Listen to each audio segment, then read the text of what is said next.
passinay vaovao raha te hoakamana ianao ataovy le passinay vaovao Alors on est dans un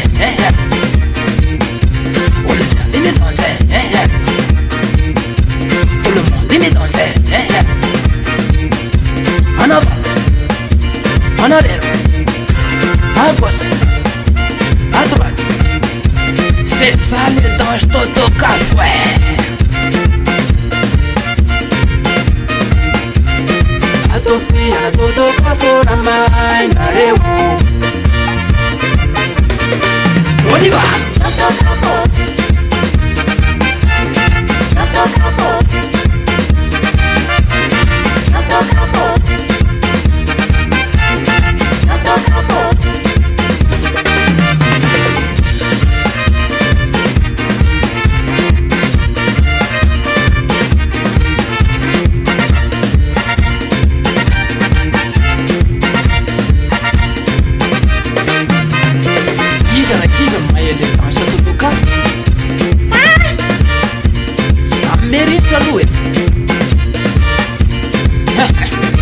Faz a percussão.